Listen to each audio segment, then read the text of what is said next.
Welcome back to Final Fantasy -1. Today we are exploring the Dark Cave. You can see the whirlpool there in the ocean in the far northwest part of the map. We're in that little horn of that far northwest continent. As you can see, it is totally dark here in this cave.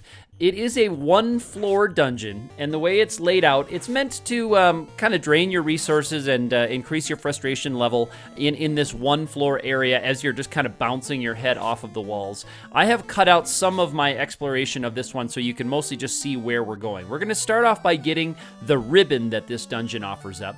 And the ribbon in this dungeon is down and to the right of the main stairs.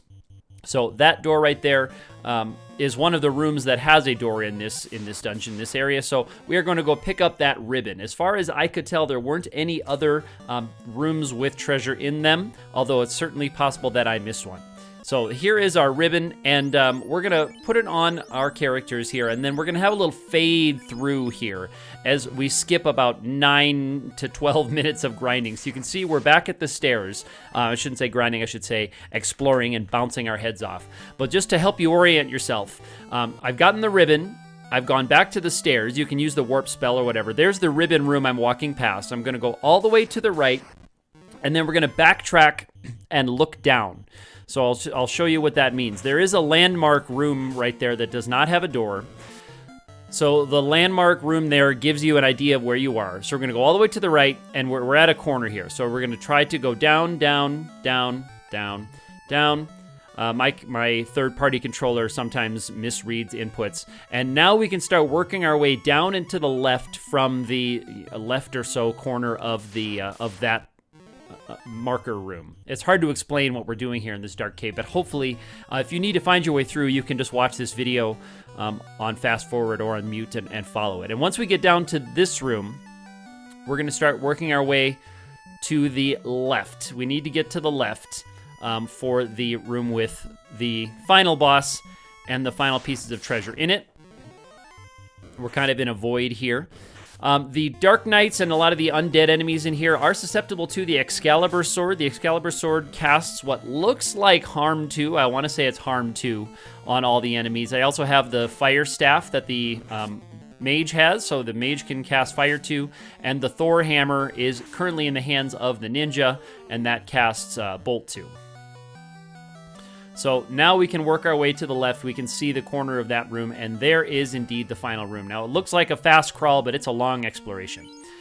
So we're going to move some things around here. We're going to heal our characters up, and the star of this battle is going to be the Excalibur Sword. I'm glad I did them in this order, because the Excalibur Sword is extremely helpful right here.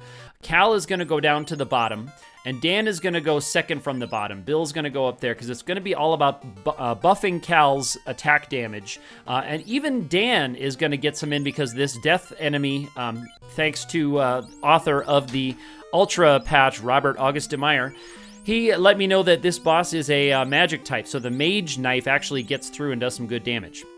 Now, the first battle with Death that we don't see in this video, Death used a whole bunch of nasty spells. He went right into his spell list and just did not let up. He was casting Flare for 700 damage, Quake for big damage, X-Zone, which is, I think, a threshold spell that if you're under 300 hit points, it kills you. I would guess that's what it is in this version.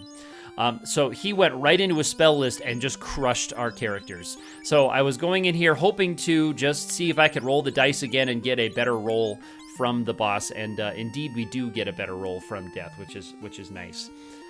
So I've got an axe in the hands of Ace, because I was noticing that the hammer was not doing very good damage to the undead type enemies to Death in the first attempt at this fight, and I believe we are ready to get in there.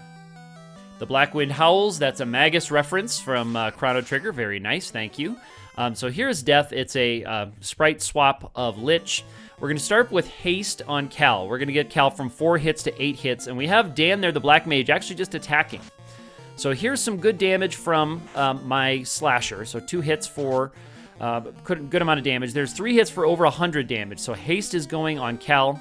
He's getting boosted, and 8 hits for almost 900. That's what we're looking for on this boss.